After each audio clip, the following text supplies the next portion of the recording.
आज हम ये डिस्कस करने जा रहे हैं थर्मोमीटर कैसे काम करता है। इसको हम 4 सेगमेंट में जानेंगे, जिसमें सबसे पहला है पार्ट्स नेम, यानी कि थर्मोमीटर में जो जो पार्ट्स हैं उनके नाम क्या हैं। इसमें सबसे पहले हम ये देख रहे हैं, यहाँ पे जो सबसे लास्ट पे स्टील की तरह है, ये हमारा सिल्वर की तरह जो चमक रहा है, ये हमारा बल्ब है, इसको थर्मोमीटर बल्ब कहते हैं। इसके बाद में ये कनेक्टेड है अंदर एक कैपिलरी ट्यूब से।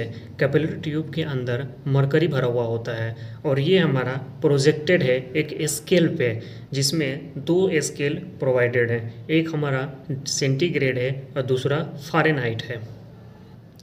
नेक्स्ट हमारा है वर्किंग प्रिंसिपल। वर्किंग प्रिंसिपल हमारा ये है कि अगर किसी भी सॉलिड या लिक्विड को हीट करते हैं, अगर हम इसको हीट सप्लाई करते हैं तो ये थोड़ा सा एक्सपेंड कर जाता है। इसका मटेरियल के ऊपर डिपेंड करता है और हीट के ऊपर डिपेंड करता है, कितना हीट सप्लाई कर रहे हैं, ये एक्सपेंड कर जाता है यानी फैल जाता है। उसी प्रिंसिपल पे बेस्ड। नेक्स्ट हमारा है zeroth law of thermodynamics. Zeroth law of thermodynamics ये कहता है कि कोई भी बॉडी एक ए है, दूसरी एक बॉडी बी है और तीसरा एक बॉडी सी है। अगर इसमें इसके कहने का मतलब है कि अगर ए और बी दोनों का टेम्परेचर सेम है और बी और सी का दोनों का टेम्परेचर सेम है, तो हमारा क्या होगा, ए और बी दोनों सेम है, टेम्परेचर सेम है दोनों का, बी और सी दोनों का टेम्परेचर सेम है, तो इसका मतलब ये है कि ए और सी का टेम्परेचर भी सेम होगा, ये भी सेम होगा, टेम्परेचर कांस्टेंट होगा। अब इसको हम आगे एक्सप्लेन करेंगे थर्मोमीटर के अंदर। जीरोथ लॉ में ही हम आगे थोड़ा सा एक्सटेंड करेंगे इसको। अगर कोई एक बॉडी है यहाँ पे जिसका टेम्परेचर जो है हाई है, इसका टेम्परेचर ज़्यादा है, और दूसरी कोई बॉडी है यहाँ पे, एक और बॉडी है जिसका टेम्परेचर इसके कंपैरिजन में कम है, इसके मुकाबले इसका टेम्परेचर कम है, तो टेम्परेचर जो है हीट ट्रांसफ़र होगा यहाँ पे टेम्परेचर डिफरेंस की वजह से, यानी कि इसका टेम्परेचर ज़्यादा है, इसका टेम्परेचर कम है, तो ये इस यहाँ से हीट यहाँ पे ट्रांसफ़र करेगा और ये तब तक ट्रांसफ़र करेगा जब तक ये दोनों का टेम्परेचर जो है बराबर ना हो जाए, टेम्परेचर कॉन्स्टेंट ना हो जाए।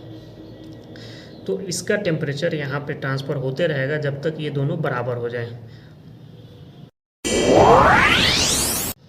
इसको हम प्रैक्टिकल और लाइफ एग्जांपल देखते हैं। हमारा बॉडी ए है, ह्यूमन बॉडी को हमने मान लिया है कि ये ए है, और ये बल्ब है, इसको हमने माना कि ये बॉडी बी है, और इसके अंदर जो हमारा मरकरी है, मरकरी को हमने मान लिया कि ये बॉडी सी है। अब क्या होगा कि जैसे ह्यूमन बॉडी का कांटेक्ट में ये आता है तो ह्यूमन बॉडी का टेम्परेचर हायर है, ये तो रूम टेम्परेचर पे है, ह्यूमन बॉडी का टेम्परेचर थोड़ा सा हाई है, रूम टेम्परेचर से ज़्यादा है, तो फिर ये हीट ट्रांसफ़र होते जाता है ह्यूमन बॉडी से इसमें बल्ब में, और बल्ब क्या होता है कि ये गर्म हो जाता है, ये इसका टेम्परेचर इंक्रीज होकर के इसके बराबर हो जाता है ह्यूमन बॉडी का, ये दोनों जो होता है एक बराबर पहुँच जाते हैं, एक सेम टेम्परेचर पे पहुंच जाते हैं। अब क्या है कि ये टेम्परेचर इसका बढ़ा, ह्यूमन बॉडी के बराबर है लेकिन टेम्परेचर पहले से इसका बढ़ा हुआ है, यानी कि ह्यूमन बॉडी के बराबर आ गया, जितना ह्यूमन का बॉडी गर्म था उतने के बराबर इसका भी हो गया।